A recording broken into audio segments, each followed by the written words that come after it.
भाई good morning. कैसे हालचाल? बढ़िया। Alright.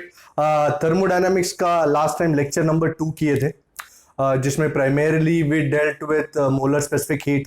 CP minus CV is R monoatomic diatomic की मोलर स्पेसिफिक हीट देखी हमने, सॉलिड की स्पेसिफिक हीट देखी, एंड फिर बहुत सारी प्रोसेसेस करके आइसोथर्मल, एडायाबैटिक, आइसोकोरिक, आइसोबेरिक और फाइनली साइक्लिक प्रोसेस करके हम पूरी चीज को खत्म किए थे, प्रोसेस एंड ऑल।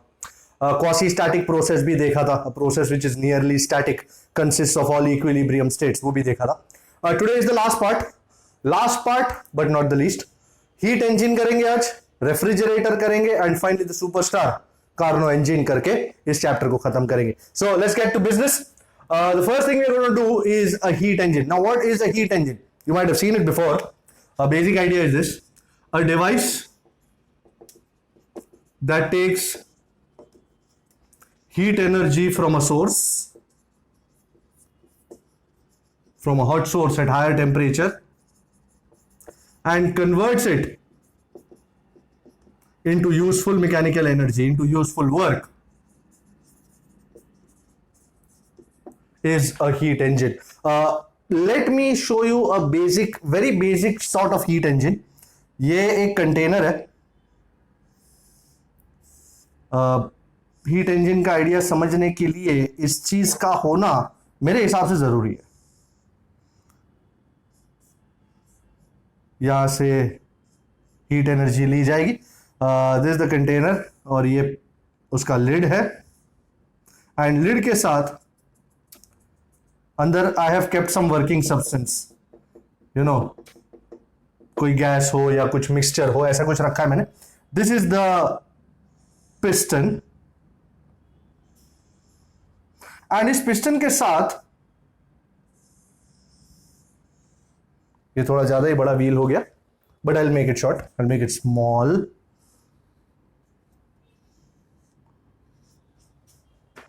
सो ये जो पिस्टन है, अरे यार ये पिस्टन की भी क्या बातें करें आपसे, बनते बनते बनता नहीं। ओके, और ये छोटा सा व्हील जिंदगी इस छोटे पहिए के आसपास घूम रही है, एंड इसके साथ मैंने इस पिस्टन के साथ एक रॉड बांधा है जो इस व्हील के साथ स्टक है। This wheel is going to move round and round, and यहां पे मैं एक छोटा सा आउटलेट बनाता हूं। ओके, अब इसका काम क्या मैं आपको समझाता हूं। Okay, let us first look at कि क्या होगा, जाने क्या होगा रामा रे। Okay, now what happens is, heat energy मैंने शुरू की। अब यहां से हीट एनर्जी इस मिक्सचर को मिली, इस वर्किंग सब्सटेंस को मिली।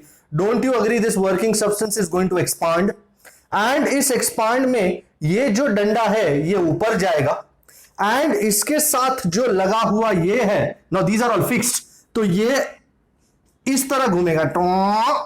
एज अ रिजल्ट ये व्हील भी घूमने लगेगा, एंड जैसे ही ये ऊपर आ जाएगा, ये डंडा, ये पिस्टन इतना ऊपर आया, यहां तक आ गया, ये इट्स लाइक दिस, तब यहां से जो बाकी बची हुई हीट एनर्जी है वो सब यहां से निकल जाएगी। ये Q2 है, heat lost, this is loss, it's gone. ये Q1 है, हीट गिवन। तो ये निकल जाएगा और ये पूरा घूम के, अब ये कंप्रेस होना है, पूरा घूम के ये नीचे आ जाएगा। ये व्हील पूरा एक चक्कर घूम गया। जैसे ये हीट लेता है ये ऊपर जाता है, ये लिड ऊपर जाने से ये पिस्टन भी ऊपर जाता है, पिस्टन ऊपर जाने से ये जो रॉड है ये इस व्हील के साथ ऊपर टर्न होगा। In the course of this process ये व्हील टर्न हो जाएगा, और जैसे यहां तक पहुंच गया, यहां से ये हीट निकल जाएगी बाहर, सिस्टम अगेन कम्स डाउन, तो करके फिर से ये नीचे आ जाएगा। ये व्हील एक पूरा चक्कर घूम गया। So heat Q1 is taken from the source at high temperature. At high temperature, we'll call it T1. High temperature T1. Work. अच्छा, ये जो सिस्टम एक्सपांड्स जो है वो बहुत सारे इनइक्विलिब्रियम स्टेट से एक्सपांड होगा। So the system goes through many equilibrium states, in equilibrium है, through many in equilibrium states and delivers work W in the form of mechanical energy। जो ये व्हील को घुमाने के लिए हमको वर्क लगा वो हमको यहां से मिला, हीट एनर्जी से मिला। delivers work W and the rest of the heat energy is, जिसको Q2 कहते हैं, is lost in the heat sink। ये ऐसी जगह है जहां पे हम हीट एनर्जी निकाल देते हैं at a lower temperature T2। ये तो एक वर्किंग आइडिया है। मैं आपको एक एल्गोरिथम या फ्लो चार्ट बना के दिखाता हूं जिसमें ये हीट सोर्स है। This is the flow chart through which it works. This heat source delivers heat energy Q1 to the working substance। This is the working substance, and this working substance ये Q1 heat energy लेके दो चीजें करता है। It gives out work W and the rest of the heat energy Q2 is lost in the heat sink। I think this is a very lovely flow chart which helps in telling us what exactly happens। Q1 amount of heat energy लिया, जैसे 100 joule energy लिया working substance से। ये working substance क्या है? अब जैसे आपके स्टीम इंजन में steam is the working substance. आपके स्कूटर में स्कूटर इज समथिंग जिसमें अंदर इंजन के अंदर ये जो प्रोसेस हो रही है ये सारी होती है वेपर और एयर का मिक्सचर होता है, that is the working substance. So ये हीट एनर्जी सपोज 100 जूल लिया वर्किंग सब्सटेंस से, उसमें से 40 जूल वर्क डन कर दिया और बाकी जो बचा कुचा है 60 जूल एक्चुअली वो सब हीट सिंक में निकाल दिया टू बी लॉस्ट। वो हम नहीं कर सकते कुछ उसका। So from here, from the diagram here we see, don't you see that Q1 total is W plus Q2? I am sure you do see. So जो टोटल हीट एनर्जी लिया goes in doing two things, one doing work and the rest of the energy is lost in the form of heat in the heat sink। So this is the main equation for a heat engine। याद रखें ये यहां से यहां तक बहुत सारे इनइक्विलिब्रियम state से जाता है, फिर यहां से जब वापस आता है तब भी बहुत सारे इनइक्विलिब्रियम स्टेट से होके आता है। सो all these are all in equilibrium states। This is not a quasi static process। okay, so this is the idea। and now the most important thing, कोई भी हीट इंजन कितना अच्छा है, कितनी अच्छी तरह वर्क डन कर सकता है, that is understood by a concept which is called efficiency of the heat engine। do you think I can take this off now? I hope you've understood the diagram। Heat energy लेना, gas expand होना, यहां से यहां तक आना, ये पहिया घूम जाना, स्टीम इंजन में भी यही होता है। फिर यहां से बाकी की हीट एनर्जी निकालना, वर्क डन तो हो गया तो बाकी की हीट एनर्जी निकल जाना, पहिया घूम के वापस आ जाना, एंड ये प्रोसेस बार बार होना। इसको एक साइकिल कहते हैं।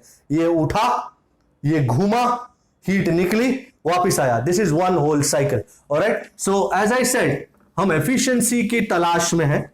कुछ अच्छी एफिशिएंसी चाहिए रे बाबा। एफिशिएंसी, कोई भी हीट इंजन अपनी एफिशिएंसी से जाना जाएगा, कितनी अच्छी एफिशिएंसी है उसकी। Now by efficiency what do I mean? Eta, efficiency is denoted as eta, is the work done in one cycle over the heat energy absorbed in one cycle। So if you see in this one cycle, work done is W and heat energy absorbed is Q1, and as a result I get a lovely expression for eta. This is W by Q1, one of the general expressions for eta, W by Q1, work done over Q1, heat energy absorbed। Now if you look at this equation from 1, don't you agree W can be written as Q1 minus Q2? So from 1, W is Q1 minus Q2। तो W की जगह Q1 minus Q2 लगा देने से क्या हासिल होगा? Oh wow, we got some LCMs and stuff। So Q1 minus Q2 by Q1, which can be translated as Q1 by Q1 minus Q2 by Q1. And as a result, we are left with a lovely expression, eta is 1 minus Q2 by Q1. ये भी एक बहुत बढ़िया equation है. Efficiency का eta is 1 minus Q2 by Q1. Now understand this. As work is always lesser, now from here it is seen that work is always lesser than Q1. So the efficiency of an engine will always be less than 1. All right. So I'm taking this off. If you want to have a look, you can have a look. Fair enough. Okay. So just a moment.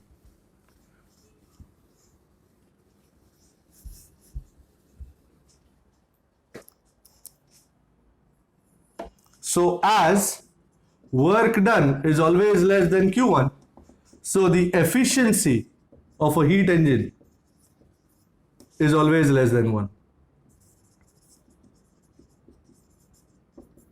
अब यहां पर किसी को खूंखार idea आ जाएगा, sir आप बोलते हो efficiency is always less than 1, पर सर अगर मैं Q2 को 0 कर दूं तो don't you agree 0 by Q1 will be 0 and 1 minus 0 will be 1. Efficiency will be 1. Sir maximum efficiency ला दिया मैंने. बहुत बढ़िया है, कॉन्ग्रेचुलेशंस. पर एक लोचा है, पता देयर आपने फर्स्ट लॉ सुना होगा, जीरोथ लॉ सुना होगा. There is the second law of thermodynamics regarding heat engines which is given by Kelvin Planck. For a heat engine, it is given by Kelvin Planck. It's called the Kelvin Planck statement. Actually, second law of thermodynamics में दो चीजें हैं. First heat engine के साथ ताल्लुक रखती है, दूसरा रेफ्रिजरेटर के साथ ताल्लुक रखती है. पहला है kelvin Planck statement.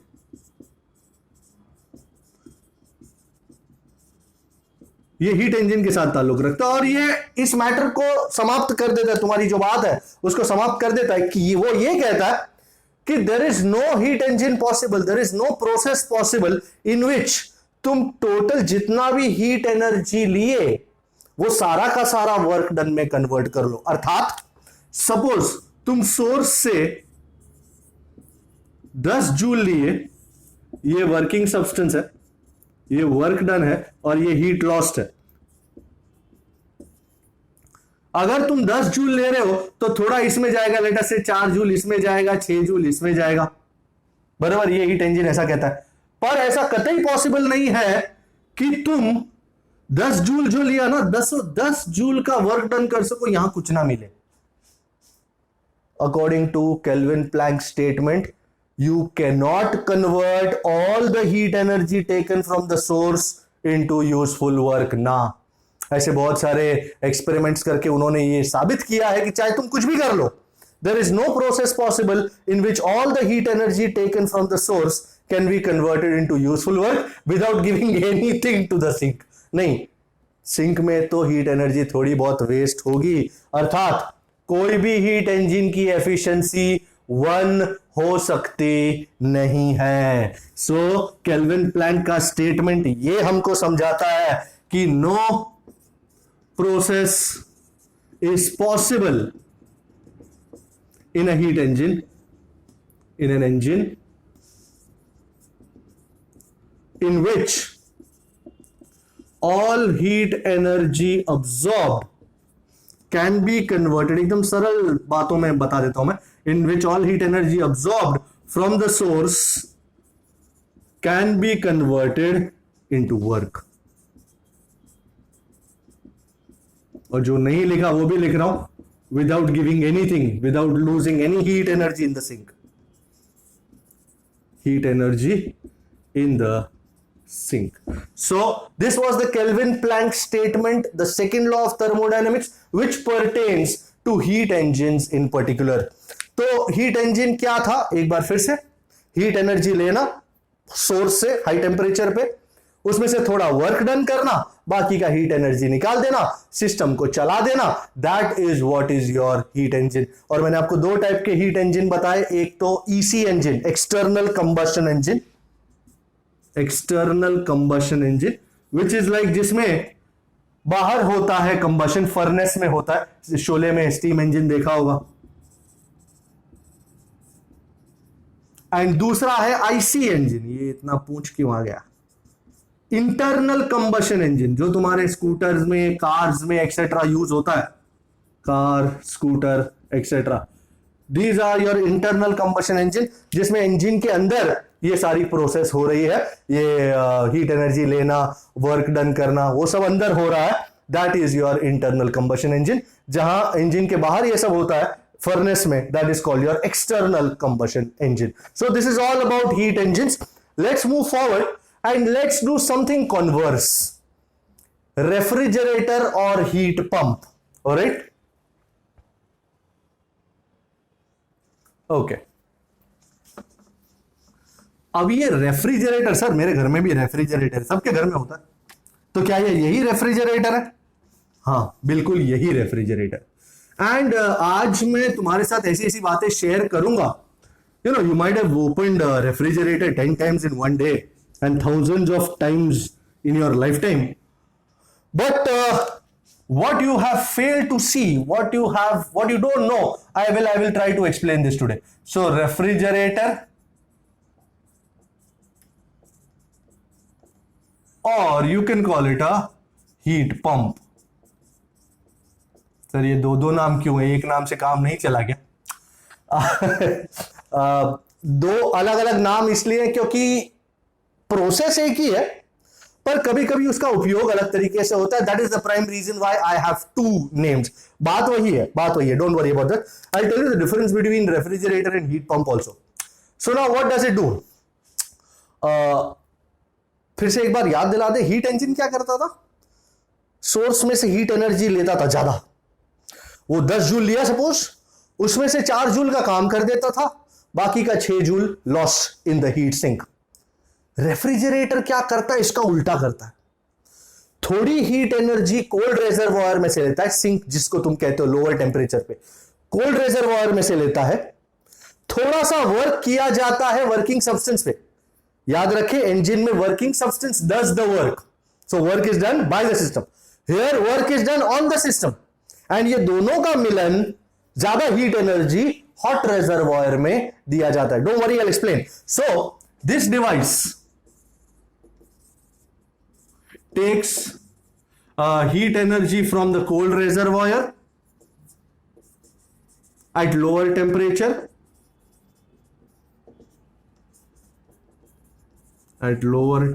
we'll call it T2. Work is done on the working substance,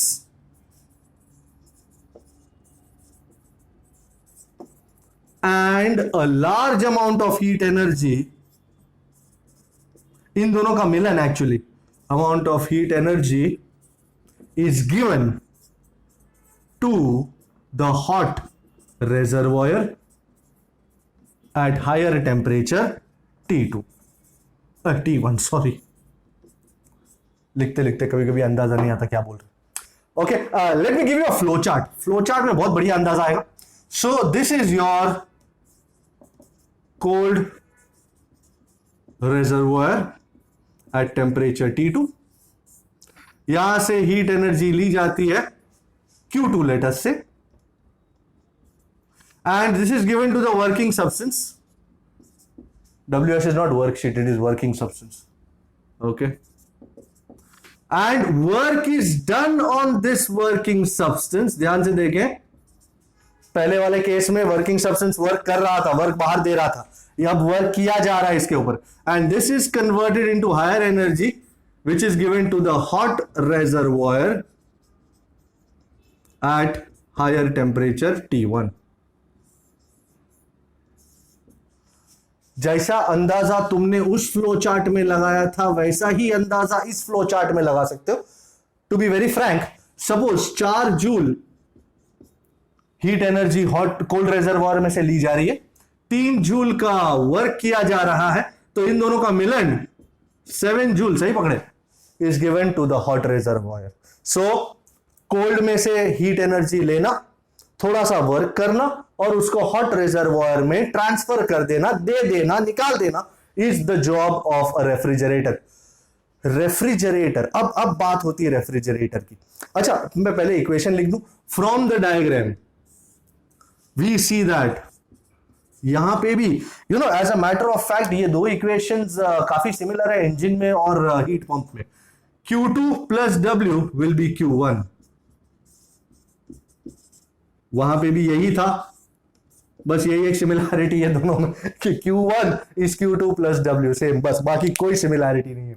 सो आपके रेफ्रिजरेटर में क्या होता है ये मैं बताता हूं. आपने सपोज कोई चीज रखी है, दूध रखा है रेफ्रिजरेटर में. ओके, अब क्या करेगा रेफ्रिजरेटर? रेफ्रिजरेटर में working substance is the freon gas. जो गैस आपने रेफ्रिजरेटर का पिछवाड़ा देखा है कभी? नीचे पीछे कंप्रेसर वगैरह होता है एंड ब्ला ब्ला ब्ला चीजें होती है. तो यहां ये वर्किंग सब्सटेंस जो है वो फ्री ऑन गैस है. सबसे पहले तो उसको लिक्विड में कन्वर्ट किया जाता है, बराबर. अचानक एक्सपांड कर दिया, कूल हो गया, प्रेशर कम हो गया and it turns into liquid. ये लिक्विड जो है वो हीट एनर्जी अब्सॉर्ब करता है तुम्हारे दूध में से. थोड़ी बहुत हीट एनर्जी, थोड़ी बहुत गर्मी हुई होगी दूध में, गर्मी सब में होती है, उसमें से वो एब्सॉर्ब करता है.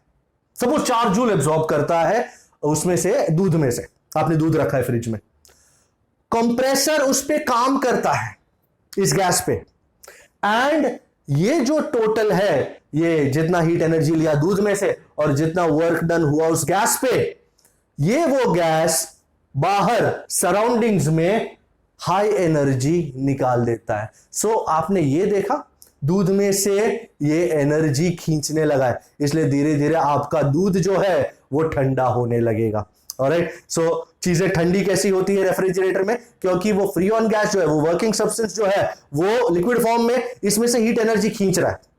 एंड आपने कभी कभी देखा होगा पीछे रेफ्रिजरेटर के पीछे थर थर थर थर आवाजें आती है, तो that is the process happening. ये प्रोसेस चल रहा है, वर्किंग सब्सटेंस का कन्वर्जन चल रहा है. So that is what is happening behind the refrigerator in the compressor section. If you might have seen, there are small tubes also running behind the refrigerator. वही चीजें हैं, उसमें वो गैसेस इन लिक्विड फॉर्म घूमता रहता है. So heat energy खींचता है दूध में से, थोड़ा सा वर्क किया जाता है and large amount of heat energy बाहर निकाली जाती है. You might have also observe कि रेफ्रिजरेटर के पीछे या बाजू में खड़े रहो, गर्म लगता है. देखा है ना? क्यों ऐसा? क्योंकि ये लार्ज एनर्जी, ये हाई हीट एनर्जी बाहर सराउंडिंग्स में दे देता है. सो this is the idea behind the refrigerator. तो फिर सर पंप का क्या? अब जैसे रेफ्रिजरेटर एक छोटे से पोर्शन को की हीट एनर्जी खींच के उसको ठंडा करता है. ओके, ये रेफ्रिजरेटर है. पर यूरोपियन कंट्रीज में वगैरह अगर सपोज आपको इस रूम को गर्म करना है, बाहर का तापमान ठंडा है, तो ये पंप क्या करेगा? बाहर से हीट एनर्जी खींचेगा. बाहर कोल्ड रिजर्वायर है, वहां से हीट एनर्जी खींचेगा थोड़ी बहुत, अंदर का जो गैस है वो उसके ऊपर काम करेगा and large amount of heat energy इस रूम में दे दी जाएगी, जिससे आपको ठंडक महसूस नहीं होगी, जिससे आपको गर्मी महसूस होगी और मजा आएगा आपको. So during very cold seasons, in very some countries, India में तो ज्यादा इस्तेमाल नहीं होता, but in some countries where you need heat energy to be given to large sections of the room और of the house, house is to be warmed. In that case बाहर का तापमान ठंडा है, बाहर है हीट कोल्ड रिजर्वायर, वहां से हीट एनर्जी खींचता है, काम किया जाता है and large amount of heat energy room के अंदर या बिल्डिंग के अंदर दी जाती है. Central heating system, this is what a heat pump is. Fair enough. So बात वही है, बस यूज किस तरह करते हो तुम, वो डिपेंड करता है कि उसको रेफ्रिजरेटर माना जाएगा या हीट पंप माना जाएगा. Alright, are you looking at this? Right. So अब यहां पे ये हीट पंप या रेफ्रिजरेटर की एफिशिएंसी नहीं होती, आई एम सॉरी, इसका कोई एक पैरामीटर होता है, coefficient of performance. Coefficient of performance, जैसे हीट इंजन का हुआ करता था एफिशिएंसी ईटा, इसका होता है coefficient of performance alpha. So what is alpha? Let me tell you. Alpha नहीं, alpha is heat energy taken from cold reservoir over the work done on the working substance. So if you see, what is the heat energy taken from the cold reservoir? It is Q2 and what is the work done? W. So coefficient of performance alpha is Q2 by W. अरे भाई हमारे पास फिर से W का एक equation है, W is Q1 minus Q2. Wow, तो if you don't mind मैं इसको उड़ा दूं, ये वाला चीज उड़ा दूं, ठीक है। सो बहुत बड़ा डब्बा हो गया है, छोटा डब्बा कर देते हैं। Okay, also hold on, W is Q1 minus Q2, तो इसको यहां लगा डाला। सो अरे अरे हीट पंप ही उड़ा डाला, झिंगा लाला करने की उसमें हीट पंप उड़ा डाला। So alpha becomes Q2 over W कितना है? Q1 minus Q2। वाह, अच्छा एक और इक्वेशन है जो मैं यहां पे बताना चाहूंगा। यू नो Q2 जो है वो कितने टेम्परेचर पे है? T2, और Q1 जो है वो कितने टेम्परेचर पे है? T1। So this can also be written as जहां Q2 है वहां T2 और जहां Q1 है वहां T1। वाह, सो एक और बढ़िया एक्सप्रेशन आ गया, alpha is Q2 over Q1 minus Q2 which is T2 over T1 minus T2। This is a very lovely idea. अच्छा, ये सारे एब्सोल्यूट टेम्परेचर्स हैं। T1 is the temperature, absolute temperature of the hot reservoir. T2 is the absolute temperature of the cold reservoir. लिख ही देते हैं, T1 absolute temperature of the hot reservoir and T2 absolute temperature of the cold reservoir. अच्छा, looking at this, you will but of course tell me कि sir क्या बात है, this phenomenon, this alpha, you know, eta was always less than 1, but I'm sure you're looking at this expression and you can deduce that this alpha is going to be greater than 1. So here alpha is greater than 1, coefficient of performance will be greater than 1, eta was always less than 1. You want to make it as large as possible, वही इच्छा तुम्हारी। जैसे last time engine का efficiency 1 कर दिए थे अचानक से, तुमको यहां भी मांगता है सर ये अल्फा ग्रेटर देन 1 है ना, मैं सोच रहा हूं इनफाइनाइट कर लूं। फॉर एग्जांपल, अगर वर्क डन 0 कर दूं मैं यहां पर, तो alpha is Q2 by 0, anything upon 0 is infinite. आपका कोएफिशिएंट ऑफ परफॉर्मेंस इनफाइनाइट है, अर्थात जितनी एनर्जी कोल्ड रिजर्वॉयर में से निकाल रहे हो वो कोई भी वर्क डन किए बगैर। Should I give you new diagram? So suppose ये कोल्ड रिजर्वॉयर है और ये वर्किंग सब्सटेंस, ये हॉट रिजर्वॉयर। तुम सोच रहे हो तुम जितना भी Q2 निकाले, मतलब 4 जूल, बगैर कोई वर्क डन के सीधा का सीधा अगर Q1 में दे दो, 4 जूल बना दो, वाह, वर्क डन 0 हो गया सर जी। तो Q2 by 0, alpha is infinite. I am sorry, I am seriously sorry. Second law of thermodynamics का सेकेंड स्टेटमेंट, रूडोल्फ क्लॉसियस का statement, pertains to such situations where you think alpha can become infinite. So let me take this off. You have seen this, of course. Okay. So second law of thermodynamics pertaining to refrigerators was given, जैसे heat engines के pertaining second law दिया था kelvin Planck ने, उनका statement था ये। सो ये Rudolph Clausius का है। So second law of thermodynamics, फिर से सेकेंड लॉ ऑफ थर्मो, किसको पता था सेकेंड लॉ में दो होंगे? Clausius statement, Clausius.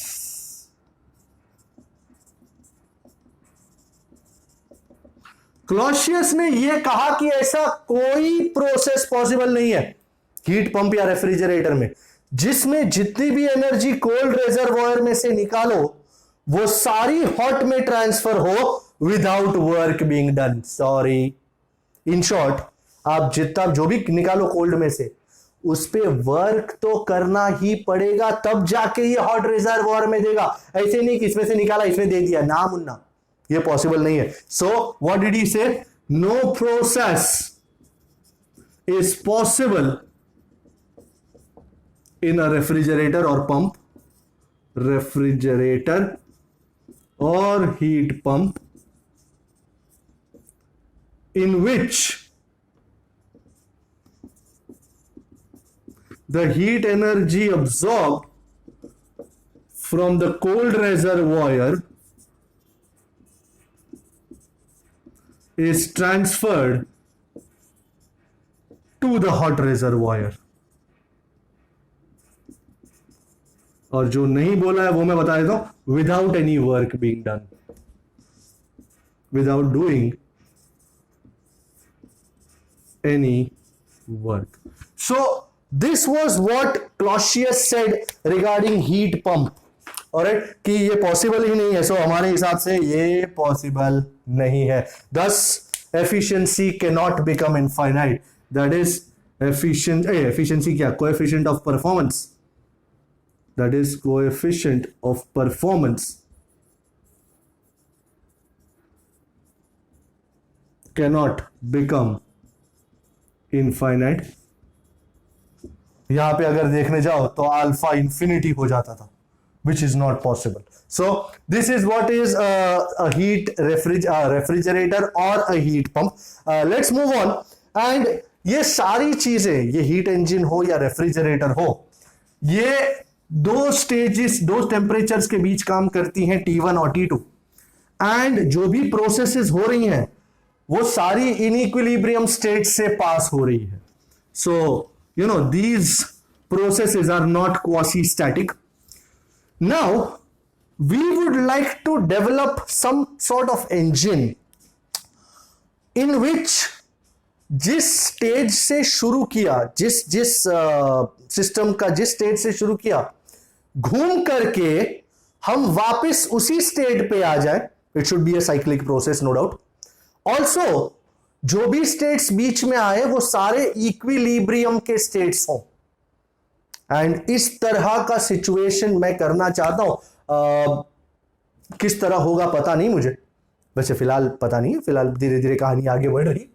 अच्छा, before I do that, let me tell you about reversible and irreversible processes.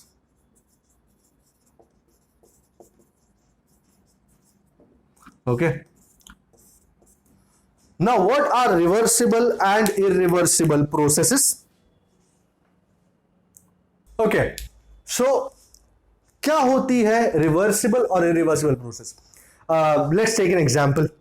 अभी अपन ने देखा हीट इंजन देखा वगैरह देखा, तो उसमें system is in initial state, pressure temperature वगैरह जो भी है वो है, और ये सिस्टम जो है दो स्टेट्स के बीच में घूम रही है, इनिशियल और फाइनल. थोड़ा सा हीट एनर्जी सोर्स में से ले रही है एंड वर्क डन करके दे रही है. तो ये प्रोसेस हो रहा है एक डिवाइस में, एक इंजन में. अब जरा ये सोचो, क्या रिवर्स पॉसिबल है? जो भी वर्क हमने दिया क्या हमको वापस मिले और वापस हीट एनर्जी सोर्स में चली जाए? Not totally. ये प्रोसेस पॉसिबल नहीं है कि वापस मैं वर्क लूं और वो वर्क लेके जो भी हीट एनर्जी निकाल दिया था वो ले करके उसका टोटल मैं इसमें दे दूं. इसका उल्टा इमीडिएटली पॉसिबल नहीं हो सकता. This is an irreversible process. You know the best example is, suppose आपका डीओ का कैन है, आपने मारा, ये गैस निकला बाहर. क्या ये पॉसिबल है कि वो सारा गैस वापस उठा करके उस नोजल के अंदर और उस सिलेंडर में जा सकता है वापस? नहीं. सपोज आपके घर में गैस लीक हो रही है, वो गैस लीक हुई पूरे रूम में, पूरे घर में फैल गई. क्या वो सारी गैस को पकड़ करके वापस सिलेंडर में डाला जा सकता है? Is the reverse possible? नहीं. सो उसी तरह तुमने सपोज एक पैन गरम करने रखा है, अंदर मैगी डाला है, मैगी बना रहे हो, और ये जो पैन का लोअर बॉटम है वो ज्यादा गर्म होता है और वो हीट एनर्जी ट्रांसफर करता है बाकी सारी चीजों को, अंदर हुए खाने को. क्या इसका रिवर्स पॉसिबल है? क्या मैं खाने में से हीट निकाल करके, इन सब में से हीट निकाल करके पैन को दे सकता हूं वापस? नहीं. सो मेजॉरिटी प्रोसेसेस, एजिंग क्या रिवर्स किया जा सकता है? नहीं. बाल व्हाइट हो गए हो उनको, वो फिर से काले हो सकते हैं? नहीं. So all these processes in nature, these are all irreversible processes. ज्यादा कुछ लिखा पड़ी नहीं है इसमें, जस्ट समझने का है. सो majority all the processes, so majority processes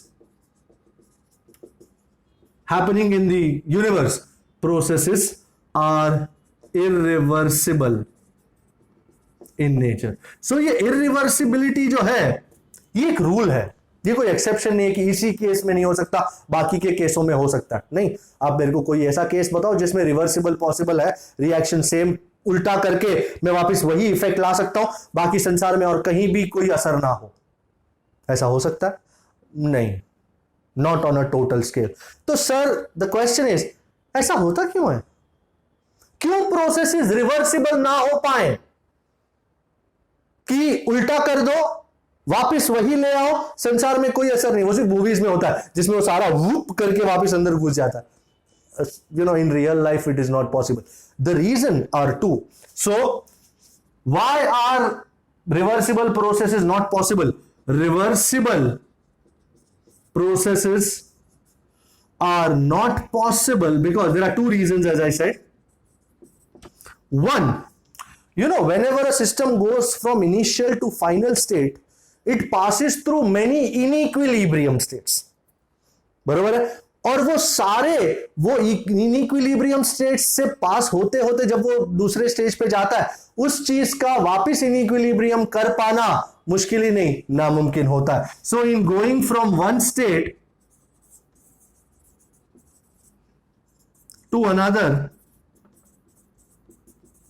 the system passes through many inequilibrium states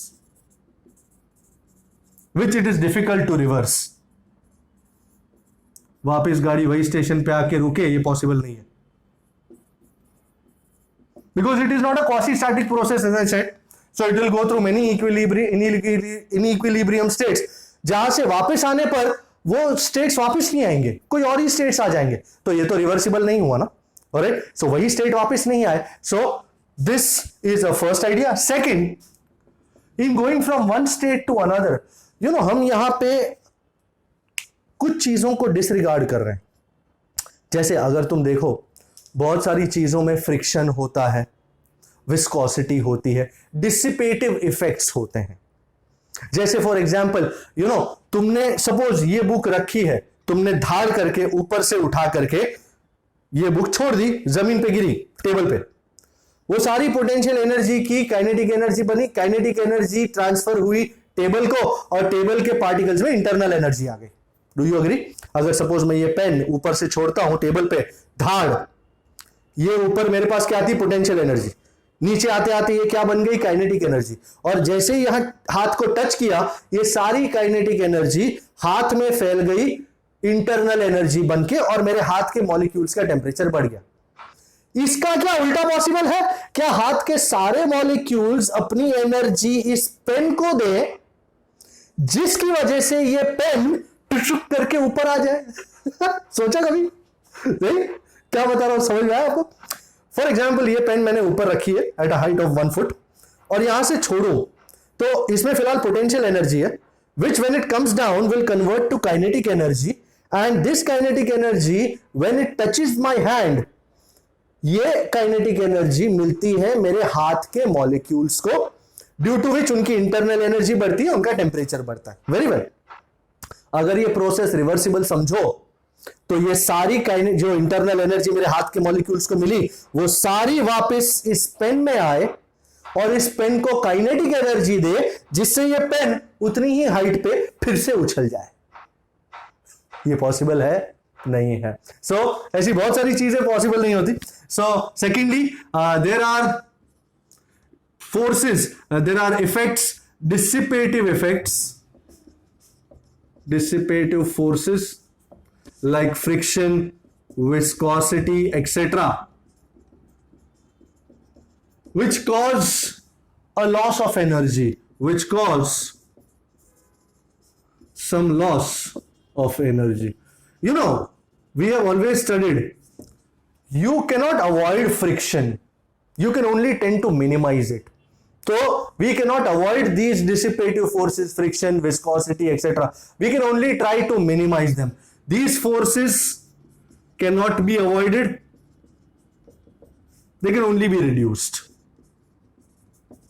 They can only be reduced. So 100 बात की एक बात ये पहुंची है कि दुनिया में मेजॉरिटी प्रोसेसेस सारी इरिवर्सिबल होती हैं. रिवर्सिबल नहीं होने के पीछे ये दो कारण हैं कि इनइक्विलिब्रियम स्टेट से पास होती हैं एंड बहुत सारे डिसिपेटिव फोर्सेस होते हैं जो प्रोसेस को रिवर्सिबल होने नहीं देते. रिवर्सिबल का मतलब है एक स्टेट से दूसरे स्टेट तक जाए, जितने भी स्टेट्स आए बीच में, जैसे इधर से वापस आए वो सारे स्टेट फिर से आए, वो सारे इक्विलिब्रियम स्टेट्स फिर से आए, that will be called a reversible process. अब अगर सोचा जाए, अब ये पता तो चल गया है कि ये पॉसिबल नहीं है, बट एक हाइपोथेटिकल आइडिया लगाया जा सकता है कि व्हाई नॉट. तुम यहां पे ये कह रहे हो ना कि इनइक्विलिब्रियम स्टेट से पास होता है. हमने क्वासी स्टैटिक प्रोसेस के बारे में सुना था कि अगर मैं सिस्टम को धीरे धीरे धीरे लेके जाऊं एक से दूसरे तीसरे इनिशियल से फाइनल तक, वो बीच में जो भी स्टेट्स आए वो इक्विलिब्रियम के हों, तो it can be a quasi static process. Okay. So पहला पॉइंट मैं यहां पे एड्रेस कर रहा हूं कि सिस्टम, ये प्रोसेस रिवर्सिबल तब हो सकता है जब जो स्टेट्स आ रहे हैं वो इनइक्विलिब्रियम के ना होकर इक्विलिब्रियम के हो. Okay, first point. सेकंड, इसका क्या करोगे श्रीमान? मैं कोशिश ये कर सकता हूं कि I can reduce these to a very large extent. Friction, viscosity, whatever dissipative forces I have, I can use a frictionless piston. I might be able to use an ideal gas. So, wow, okay. So we are thinking now. So a process can be made reversible. Okay, now we are thinking, when one, we use a quasi-static process, we employ a quasi-static process. शायद इसी दिन के लिए हमने quasi-static process का idea देखा था, consisting of equilibrium states.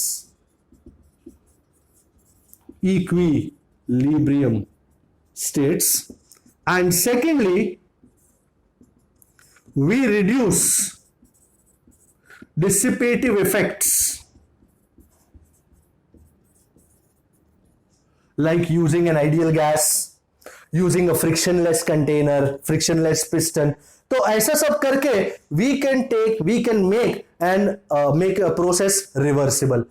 तो सर रिवर्सिबल प्रोसेस बनाकर हम क्या करना चाह रहे हैं? 1824 में पहले आइडिया रिवर्सिबल प्रोसेस का हमको दिया कार्नो ने, सेरी Carnot, and he gave us what is called the reversible engine, जो सारे इक्विलिब्रियम स्टेट से होते हुए वापस आ जाता है. Reversible cycle between two temperatures, जैसे हीट इंजन करता था T1 और T2 के बीच में, एंड दो आइसोथर्मल प्रोसेसेस और दो एडियाबैटिक प्रोसेसेस यूज करके it goes from initial to different states and comes back to the final state again, same initial state, दो आइसोथर्मल और दो एडियाबैटिक स्टेजेस करके ये रिवर्सिबल प्रोसेस, ये रिवर्सिबल इंजन हमको मिलता है. That engine, ladies and gentleman, I think we are doing the most important topic of this chapter now. This engine developed by Carnot is called a Carnot engine, an engine which works between two temperatures, reversible engine between two temperatures T1 and T2, and employs 4 stages, 2 isothermal stages and 2 adiabatic stages. So let me show you what a Carnot engine is. 1824 में सेरी Karnaugh ने French गए, तो France में इस चीज का इजाद किया गया था 1824 में. So Carnot developed a reversible engine, and engine है, इंजन का मतलब क्या? हीट एनर्जी लेना, वर्क डन देना. Alright, as simple as it gets. A reversible engine working between two temperatures T1 and T2. Temperatures T1 and T2. It had 4 stages. 2 isothermal stages and 2 adiabatic stages. Now let me show you the Carnot cycle. किस तरह ये workout होता है, ये diagram book में नहीं है, but I love to draw this whenever I get the chance. 1 2 3 4 5. You will understand this cycle only when you understand these diagrams. So it is quite easier with the help of a diagram to understand the Carnot cycle, to understand the derivation, of course. Lines might not be absolutely straight, so please don't mind. It is just an idea in order to explain what exactly is happening. So stay with me. कोई बोलेगा sir ये container छोटे होते जा रहे हैं. ये container थोड़े छोटे होते जा रहे हैं, नो डाउट, बट काम के लिए चल जाएगा. ये ऊपर जाते जा रहे हैं थोड़े से.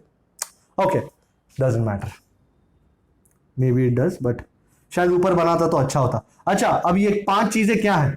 अच्छा, सबसे पहले मैंने नीचे स्टैंड लगाया. Remember only the bottom is conducting. Okay, right now I have kept the stand here. When I keep the stand, that means I'm insulating it. I'm not allowing any heat energy to go through. Can you see the stand? Yes, you can. Okay. So, ये stand लगा दिया है. And अंदर जो मैंने frictionless, मैंने कोशिश की है कि dissipative effects को कम से कम रखूं. ये working substance है अंदर और ये lid है. And right now, this is the initial stage. I'll call it P1, V1, T1. Okay, pressure is P1, volume is V1, temperature is T1. Now stay with me. ये 1 है, यहां से 2 पे आएगा, ये 3 होगा, ये 4 होगा, ये 5 होगा. Now what I do is, so let me write initial state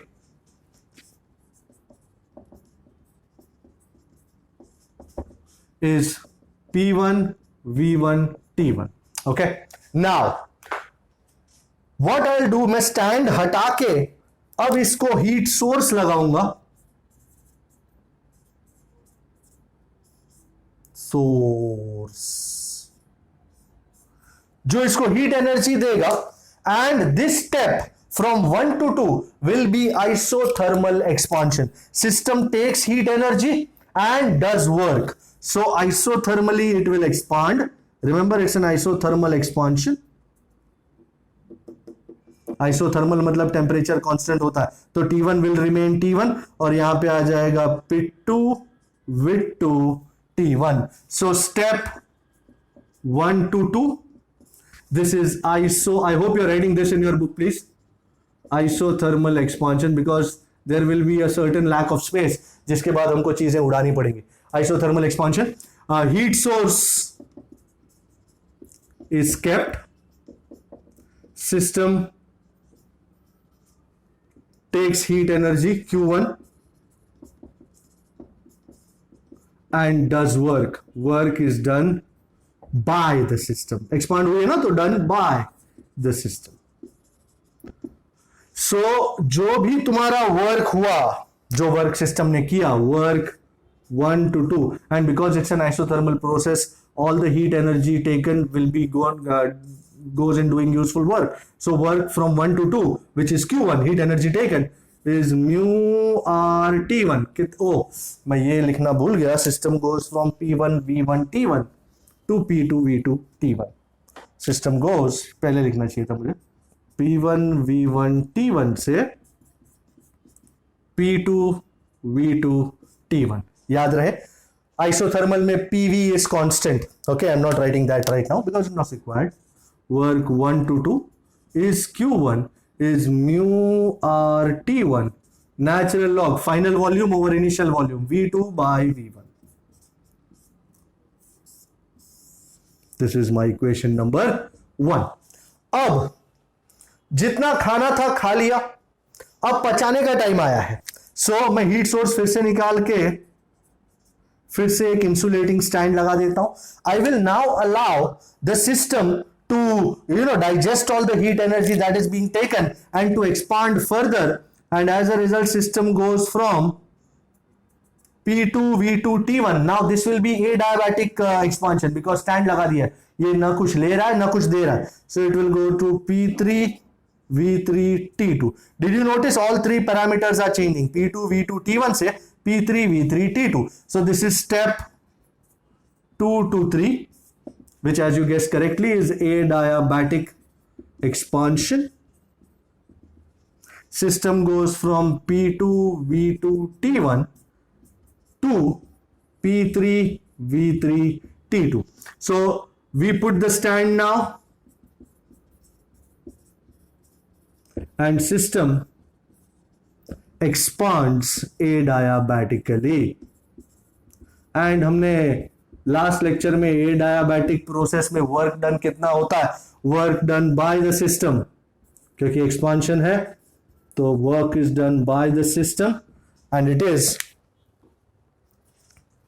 मैं ये उड़ा रहा हूं, thank you.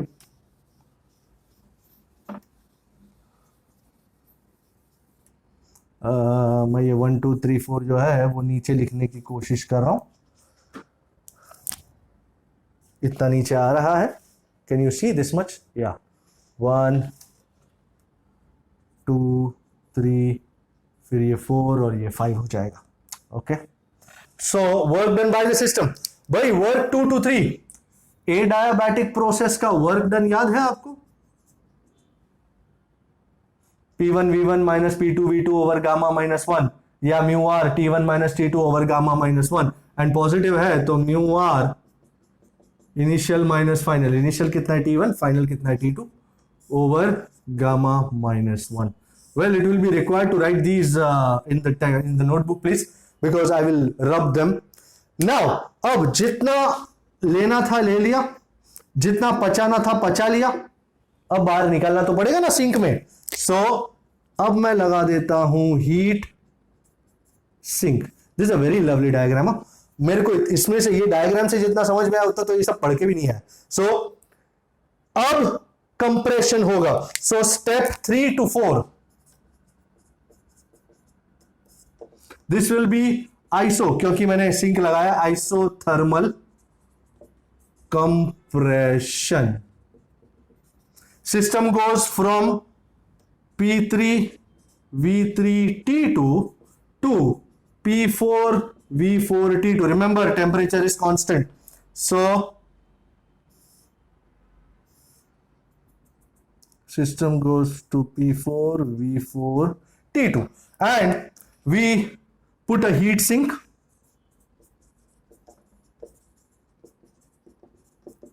and system compresses isothermally. Okay, system compresses isothermally. Now if you notice, अब ये नीचे गया है. So work is being done on the system, ladies and gentlemen. Work done on the system. भाई work done by the system positive है तो work done on the system will be negative ना. Fair enough. So work done on the system, this is work 2 to 3 and this बार negative होगा. Q2 heat energy निकाला minus mu R, कितना temperature है common, T2 into natural log final volume V4 by V3. But seriously ये minus sign outside does not really look good. तो what I will do is I put this minus sign inside and as a result natural log का जो limits है, जो ऊपर नीचे है, वो चेंज हो जाएगा. And I will take that off now. I hope you are writing this also. So allow me. ये भी उड़ेगा एक दिन. सो मेरा फाइनल एक्सप्रेशन क्या आया? सो वर्क 2 to 3 नहीं 3 to 4 है क्या तुम भी. Work 3 to 4 is Q2 is mu R T2 and ये माइनस अंदर ले जाते हुए नेचुरल लॉग V3/V4 हो गया. Ladies and gentleman, lovely equation number 3. And finally ladies and gentleman, finally अब जितना निकालना था निकाल लिया. अब I'll put the stand again. I will allow the system to compress adiabatically such that the system comes back again to P1 V1 T1. Can you see? P1 V1 T1 जहां से शुरू किया था वहीं पे वापस आया है ये स्टेप, ये engine. So step 4 to 1 adiabatic compression. So from P4 V4 T2 system comes back to P1 V1 T1. Work will be done on the system. Work done on the system is negative of course. भाई ये Q1 का equation I hope आपने लिख लिया हो क्योंकि मैं use करने वाला हूं उसको एक दिन. सो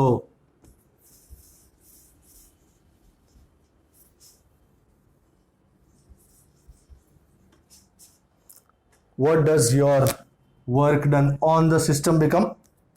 By adiabatic process, work 4 to 1 is minus work done negative है ना, mu r initial temp minus final temp T2 minus T1 over gamma minus 1. ये माइनस को अंदर डाल दूं मैं तो this becomes mu r T1 minus T2 over gamma minus 1. Very lovely equation. 4 equation जिन्होंने बदल दी हमारी दुनिया. मैंने उड़ाया उससे पहले Q1 था, यहां पे ये Q2 आया है और बाकी के 4 वर्क डन आ चुके हैं. Now I am going to employ them in finding out the efficiency of such an engine. The system returns back, comes back to initial state P1 V1 T1. Pressure P1, volume V1, temperature T1. So now what is the net work done? The net work done, this one cycle now, the net work done by the system in one cycle. By net work will be work done by the system minus work done on the system. So work 1 to 2 plus work 2 to 3 minus work 3 to 4 minus work 4 to 1. Net work done में कुछ भी लिखा पढ़ी करने की बजाय अगर ये देख लो कि work 2 to 3 is mu R T1 minus T2 over gamma minus 1, work 4 to 1 mu R T1 minus T2 over gamma minus 1. अगर इन दोनों को मैं माइनस कर दूं उड़ जाएगा टोटल. बचेगा क्या? Work 1 to 2 minus work 3 to 4. तो now I am going to take this all off. Before I do that let me just go through the diagram again. Initially P1 V1 T1 पे था, फिर expand हुआ P2 V2 T1 पे गया, this is isothermal expansion. फिर stand लगा दिया, adiabatic expansion हुआ P3 V3 T2 पे. फिर सिंक लगाया, कंप्रेशन हुआ P4 V4 T2 P4 V4 T2 और फाइनली स्टैंड लगा दिया, वापस it comes back to P1 V1 T1. सो ये 4 स्टेप की प्रोसेस है, 1 to 2 2 to 3 3 to 4 4 to 1 and system comes back to P1 V1 T1. Okay, so now let me take all this off now and derive equations for this work done and efficiency. Of course मैंने वो दो तो factors निकाल ही दिए हैं. मैं आपके लिए एक कार्नो डायग्राम भी बनाऊंगा, प्रेशर वॉल्यूम टेम्परेचर वाला, and I will tend to show you that graph actually. So work 1 to 2. So work, अरे ब्लू में नहीं ब्लैक में, वर्क 1 to 2 हमने लिखा था क्या लिखा था? Mu R T1 natural log V2 by V1 and 3 to 4 ये रहा minus mu R T2 natural log. But ये सिर्फ एक इक्वेशन है, इसकी कोई खास जरूरत नहीं है. What I'm going to do, the efficiency of this engine, the efficiency of the Carnot engine is, भाई this is my important equation, eta जो था W by Q1 और जो हमने निकाला था it is 1 minus Q2 by Q1. Q2 ये रहा mu r T2 natural log V3 by V4. Q1 ये रहा, मैंने लिखा है आपके लिए इसीलिए तो खास लिखा है, 1 minus Q2 mu R T2 natural log V3 by V4 over mu r T1 natural log. Now you might say, sir, this is a dirty expression. No, this is not a dirty expression. Allow me to make it good. बहुत सारी चीजें हैं इस expression में, तो क्या इतना complicated होगा ईटा? नहीं होगा, don't worry. Now step 2 to 3 is adiabatic. अगर आपने आपकी बुक्स में लिखा है step 2 to 3 is adiabatic. If you remember, system went 2 to 3 में कैसे गया था? P2 V2 T1 से P3 V3 T2 adiabatic process था. And in an adiabatic process you remember temperature और वॉल्यूम का रिश्ता T into V raise to gamma minus 1 is constant. मैं लिख देता हूं यहां पे P2 V2 T1 से P3 V3 T2. And now adiabatic का क्या रिश्ता था? T1 into V2 raise to gamma minus 1 is T2 into V3 raise to gamma minus 1. Sir इससे क्या हासिल कर रहे हो? थोड़ा सा सब्र रखो, साफ पता चल जाएगा. बस थोड़ा सा सब्र. मैं जो इक्वेशन निकालने की कोशिश कर रहा हूं वो एडियाबैटिक प्रोसेस को यूज करके ही मिलेगा मुझे. So just hold on. So this is my equation number 7 and step कौन सा था एडियाबैटिक का? 4 to 1 ना. Step 4 to 1 is also adiabatic. And अगर आपको याद है क्या था वो, P4 V4 T2 becomes P1 V1 T1. This was, I think, what the fourth step was. And उसमें भी T2 into V4 raised to gamma minus 1 is T1 into V1 raised to gamma minus 1. This is equation number 8. इन दोनों को अगर मैं divide करूं, actually T2 वालों को T2 वालों के साथ, T1 वालों को T1 वालों के साथ, डिवाइडिंग 7 and 8, क्या मिलेगा मुझे? T2 वालों को यहां डिवाइड करता हूं, T2 into V3 raise to gamma minus 1 over, यहां T2 वाला कौन है? ये रहा T2. इक्वालिटी तो है, कोई दिक्कत नहीं. और यहां पे T1 into V2 raise to gamma minus 1 over T1, यहां रहा V1 raise to gamma minus. ओ T2 T1 उड़ गए एंड सब में गामा माइनस 1 का पावर है. So V3 by V4 raise to gamma minus 1 is V2 by V1 raise to. Wow, since powers are same, thus do you agree V3 by V4 is equal to V2 by V1. सुंदरता का प्रतीक. और V3 by V4 equal to V2 by V1 उड़ा दिया, mu R उड़ा दिया. So put 9 in 6. क्या मिलेगा जी? इट्टा. 1 minus Titta, I mean T2 by T1 and T2. Well, let me reiterate. T2 is the temperature of the heat sink. T1 is the temperature of the heat source. इन सब को उड़ाने का मौका मिलेगा मुझे. सबका बदला लेगा रे तेरा फाइजल. लवली इंजन भाई, एकदम मस्त. थियरी पूछी जाती है, न्यूमेरिकल्स भी पूछे जाते हैं. Here T2, I think blue में लिखना लाजमी. Here T2 is the temperature of the heat sink and T1 is the temperature of the heat source. So lovely equation, eta is 1 minus T2 by T1, T2 being the temperature of the sink, T1 being the temperature of the source. T2 और T1 के बीच में work करने वाला बहुत ही सुंदर reversible engine, this is called Carnot engine. And before I sign off on Carnot engine, I think आपको PV diagram दिखा दूं, कार्नोग्राफ. सो इनिशियली ये रहा, diagram might not be that lovely and this was 1. यहां से reverse isothermal process से वो यहां गया. You might take it to be a straight line, not very straight but anyways.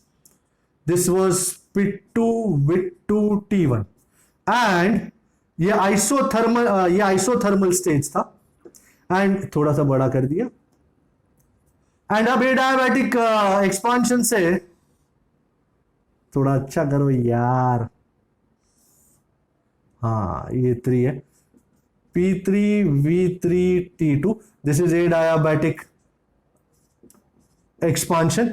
और अब आइसोथर्मल कंप्रेशन, अरे तेरी तो हाँ, ये आइसोथर्मल कंप्रेशन है, और यहां से यहां पे आता है 4 पे, विच वॉज P4V4T2, एंड अब फाइनली यहां से ये एडियाबैटिक प्रोसेस से होते हुए इट विल आइडियाबैटिक कंप्रेशन से वापस वो P1V1T1 पे आ जाएगा। This is your Carnot cycle graph, PV graph for Carnot engine. Isothermal expansion, adiabatic expansion, isothermal compression, adiabatic compression. लिख दूं expansion, expansion, compression, compression. So दो आइसोथर्मल के स्टेज, दो एडियाबैटिक के stage. This is your Carnot engine.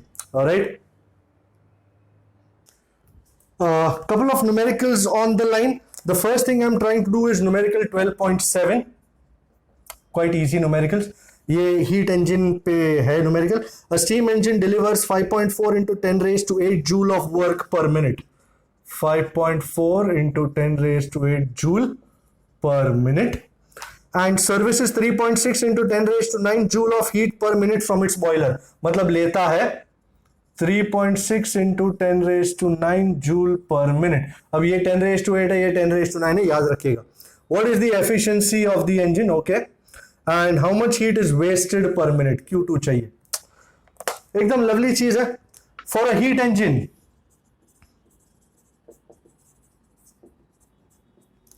efficiency eta is W by Q1, as simple expression as it looks, 5.4 into 10 raised to 8 upon Q1. अब ये 10 raised to 9 है, तो एक zero यहां लेकर के ना right this as 36 into 10 raised to 8.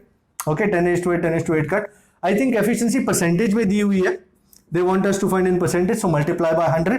So 540 divided by 36. I think the answer comes out to be 15%. So 540 by 36. So eta is around 15%. And secondly, also Q1 is W plus Q2. So मुझे Q2 चाहिए. Q2 is Q1 minus W. ये रहा Q1, ये रहा W. पर minus करने के लिए 10 raised to टर्म सेम होने चाहिए. So Q1 को मैं 36 into 10 raised to 8 लिख रहा हूं. Minus this is 5.4 into 10 raised to 8. अब टर्म्स ठीक है. 36 minus 5.4, 30.6 into 10 raised to 8 joule per minute, or you can write it as 3.06 into 10 raised to 9, or as they have given in the answer, करीबन 3.1 into 10 raised to 9 joule per minute. Okay, so this was numerical 12.7. 12.10 भी इसी वक्त कर लेते हैं. 12.10 वैसे आसान है काफी, यहां पे हो जाएगा. Let's see. रेफ्रिजरेटर की बात है. A refrigerator is to maintain eatables kept inside at 9 degree Celsius. मतलब तुम्हारा दूध जो रखा था फ्रिज में वो 9 डिग्री सेल्सियस में मेंटेन करना है. सो वो T2 हो गया, कोल्ड रिजर्वायर 9 डिग्री सेल्सियस. पर अपने को तो एब्सोल्यूट चाहिए, तो plus 273 which is 282 kelvin. T1 भाई हॉट रिजर्वायर का क्या सीन सपाटा. Room temperature 36 degree Celsius. So 36 plus 273, I think that would be 309. I guess so. 309. Fair enough.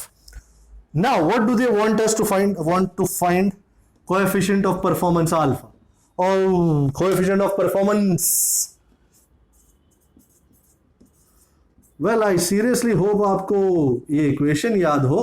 Alpha was Q2 by W, which was Q2 over Q1 minus Q2, which could be written as T2. बस इसी दिन के लिए ये formula निकाला है. T1 भी है, T2 भी है. T2 282 over T1 कितना है 309 minus 282. So if you are subtracting carefully, so it will be 36 minus 9, which is 27. So 282 by 27 might as well divide. Answer 10.4 के आसपास मेरे को मिल रहा है 282 by 27. So your coefficient of performance is 10.4. Okay. I think एक last numerical बचा था 12.6, उसको भी कर लेते हैं फटाफट, कोई दिक्कत की बात नहीं है. एंड काफी बेसिक स्टफ, कंसेप्चुअल बात है, तो देखेंगे क्या है क्या नहीं और इसको कर देंगे. Let's first have an idea कि क्या कहता क्या है. Okay okay, so let us see number 12.6. It says two cylinders A and B of equal capacity, मतलब दोनों के वॉल्यूम सेम है, are connected to each other via a stopcock. So ये लेट अस से ए है और ये स्टॉपकॉक हो गया. अगर तुम इसको टर्न कर दो तो ये खुल जाएगा, बाकी बंद रहेगा. सो ये दोनों सिलेंडर्स हैं, दोनों वेसल्स हैं जिनकी कैपेसिटी सेम है, वॉल्यूम सेम है और बीच में स्टॉपकॉक लगाया हुआ. A contains gas at standard temperature and pressure. So A में जो है गैस वो स्टैंडर्ड टेम्परेचर और प्रेशर पे है. स्टैंडर्ड प्रेशर मतलब रूम टेम्परेचर, मतलब atmospheric pressure. So P1 is 1 atmosphere and T1 standard temperature कितना 273 डिग्री सेल्सियस या रूम टेम्परेचर मानते हो, I don't know. Standard temperature जो भी है, अपने को क्या फर्क पड़ता है, आगे देखेंगे. B is completely evacuated, B खाली है. The entire system is thermally insulated. ओ अच्छा, कुछ भी नहीं, थर्मली इंसुलेट कर दिया इसको. The stopcock is suddenly opened. Okay, oh my god. तो अब ए में ही गैस था, बात ये थी कि ए में ही गैस है, B is empty. ओके, अब जब स्टॉपकॉक खोल दिया है V1 is equal to V, original volume कितना था V. अब जब स्टॉपकॉक खोल दोगे, डोंट यू अग्री, अब गैस यहां भी आएगा. And now final volume of the gas V plus V 2V हो जाएगा. Final volume V plus V. Wow, because now gas is occupying total volume कितना V plus V 2V volume occupy कर रहा है. Now what do they want to find out? Answer A. What is the final pressure of the gas in A and B? Final pressure find करना भाई. isothermal system, as process is isothermal, same temperature पे हो रही है, कोई change नहीं है temperature में. So P1 V1 is equal to P2 V2. P1 कितना है 1 एटमॉस्फेयर, V1 कितना था इनिशियल वॉल्यूम V, P2 है, V2 कितना है 2V. ओ V cut. So P2 is 1 by 2. 1 by 2 is 0.5 atmosphere. Original pressure था 1 atmosphere, now final pressure is 0.5 atmosphere. आधा हो गया प्रेशर, क्योंकि वॉल्यूम डबल हो गया, प्रेशर आधा. Secondly, what is the second question? What is the change in internal energy of the gas? Internal energy सिर्फ temperature पे डिपेंड कर रही है. And as process is isothermal, as process is isothermal means occurring at the same temperature. So change in internal energy is zero, because internal energy only depends on the temperature, is zero. That is delta U is 0. And what is the change? क्योंकि internal energy zero क्यों है? क्योंकि ना बाहर से heat energy ले रहा है, ना बाहर से कोई वर्क हो रहा है. So a very very important idea, isolated system है, ना बाहर से हीट एनर्जी ली जा रही है, ना वर्क डन किया जा रहा है. सो कोई भी फैक्टर नहीं है, तो डेल्टा यू जीरो है. What is the change in temperature of the gas? Zero. Change in temperature also is zero. Isothermal process. And D, do the intermediate states of the system before settling to the final equilibrium state lie on the PVT surface? No. क्यों no? Because तुमने अचानक stop Kock खोल दिया, तो rapid expansion of the gas हो गया and वो सारे, it was not a quasi static process and as a result the initial से फाइनल तक जाने में सारे इक्विलिब्रियम स्टेट्स नहीं होंगे. So as stopcock is opened suddenly,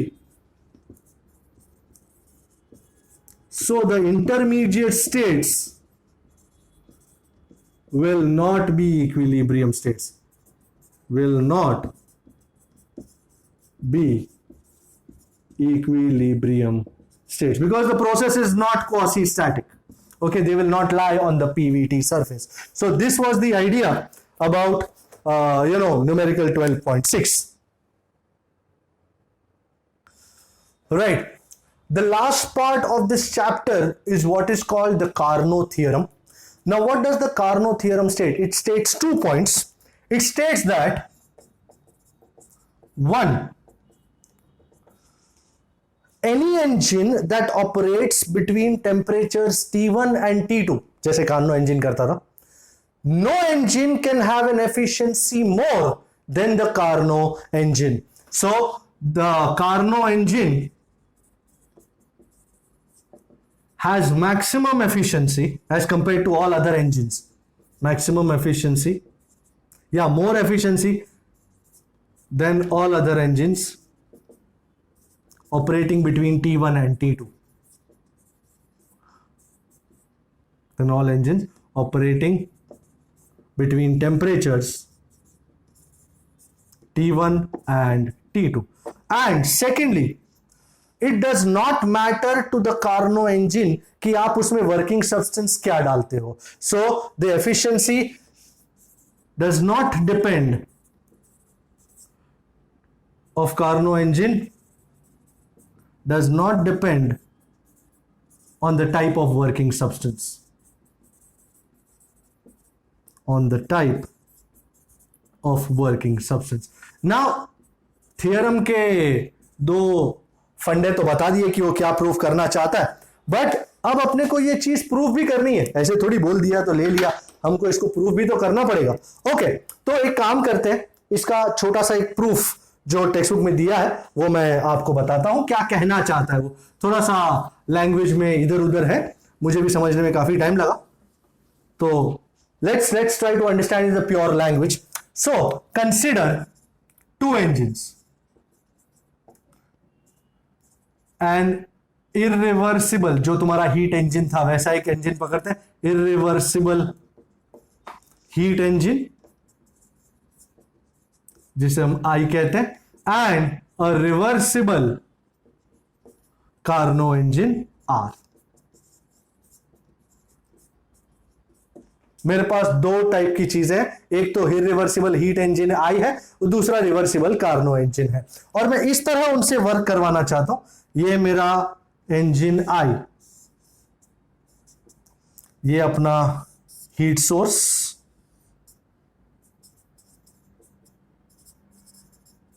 which is at a higher temperature T1, and ये अपना कोल्ड रिजर्वॉयर, इसको हीट सोर्स या हॉट रिजर्वॉयर भी बोल सकते हैं.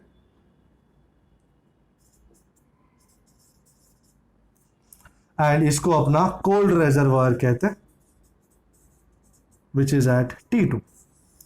ना ध्यान से देखिएगा क्या हो रहा है, किस तरह वर्कआउट कर रहे हैं. ये अपना कार्नो इंजन है, ये अपना हीट इंजन है. मैं इस तरह चीजें करना चाहता हूं कि हॉट रिजर्वॉयर में से, अब ये इंजन की तरह फंक्शन करता है, तो हॉट रिजर्वॉयर में से Q1 amount of heat energy लिया, W डैश का काम किया, तो कितनी एनर्जी हॉट रिजर्वॉयर में चली गई भाई? सिंपल ना, Q1 minus W dash. Okay, और मैं इस तरह सेटअप करना चाहता हूं कि ये जो this will act like an engine and R will act like a pump. Okay, ये कपल सिस्टम मैंने इस तरह किया है कि this acts like a heat engine, takes in energy from the source, does work and gives energy to the cold reservoir. ये वाला cold reservoir में से एनर्जी लेगा, वर्क किया जाएगा और बाकी का इसको दे देगा. सो ये मुझे वापस Q1 चाहिए. ओके, नाउ अगर W अमाउंट ऑफ वर्क इस पे किया जा रहा हो तो how much energy will be taken from the cold reservoir. Do you agree it will be Q1 minus W? Understand करें, कंफ्यूज होने की जरूरत नहीं है. This is like an engine. ये इंजन है और ये बिहेव कर रहा है पंप के तरीके से.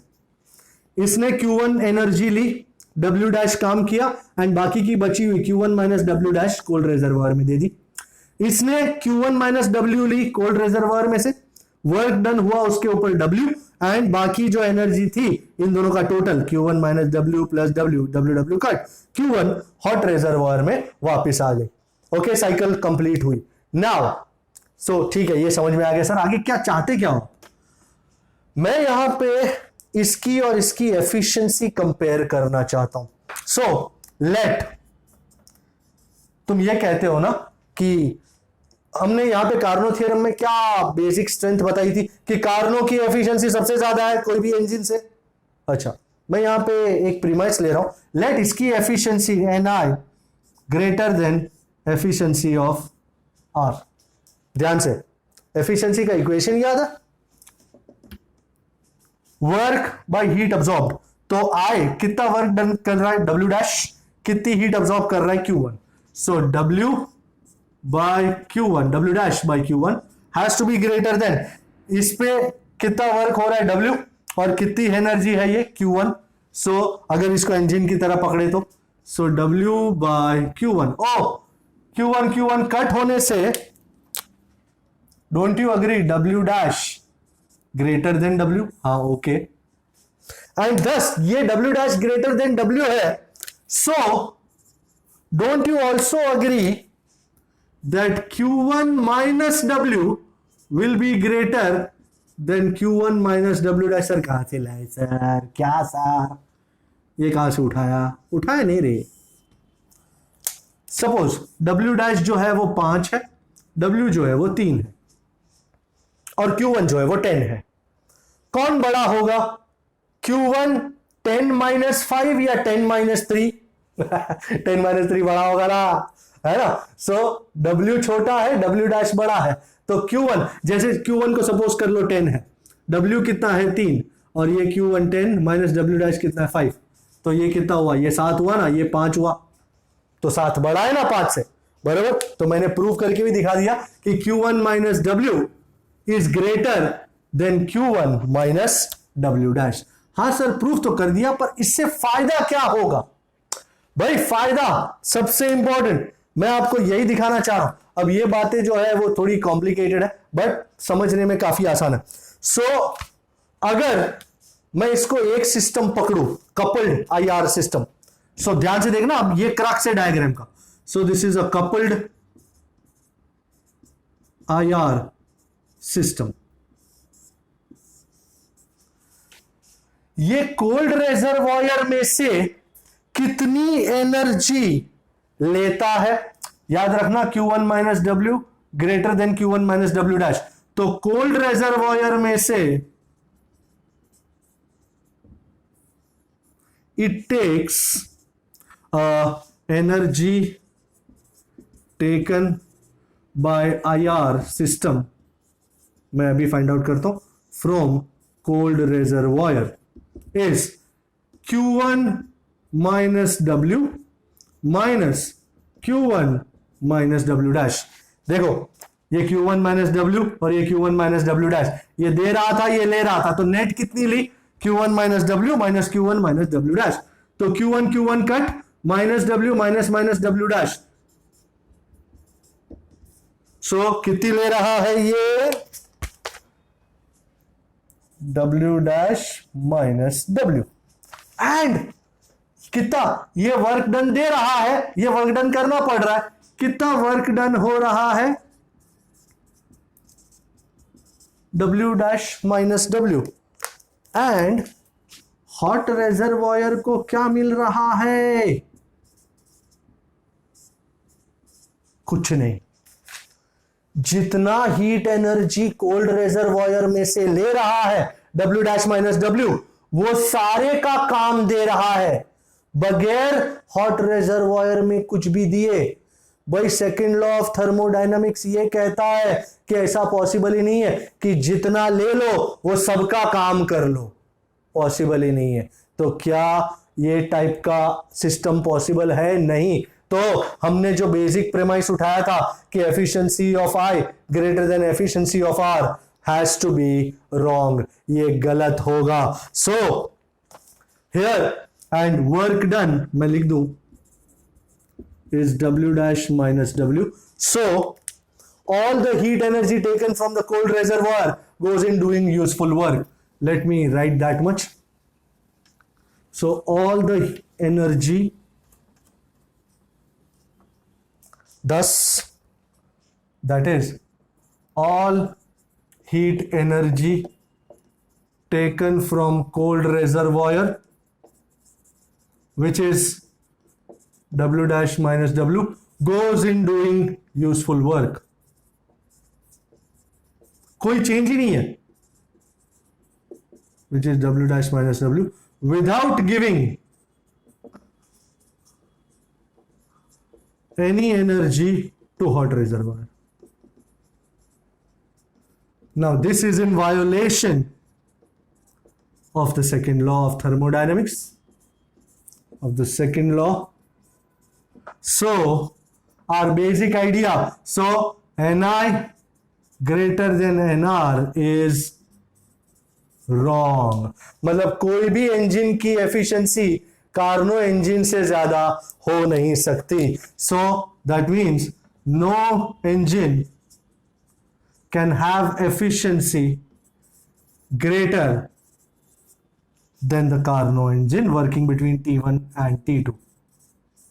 एंड इसी आर्ग्यूमेंट से मैं ये भी बता सकता हूं कि कार्नो इंजन के सिस्टम में कोई भी वर्किंग सब्सटेंस लो तो उससे उसकी एफिशिएंसी का T2 T1 का कोई लेना देना नहीं है। Efficiency does not depend on the type of substance that you use in the Carnot engine. आप आइडियल गैस ले लो, अच्छा है, कोई और चीज ले लो तो भी कोई दिक्कत नहीं है। Q1 by Q2 will be equal to T1 by T2। This goes a very long way in giving us the efficiency of the Carnot engine. So this was the Carnot theorem, ladies and gentlemen. And इस idea के साथ ये chapter खत्म होता है। And next lecture में we'll deal with a new chapter. I think kinetic theory of gases की शुरुआत करेंगे। So till that time, keep doing this, keep watching this, and stay safe. Bye bye.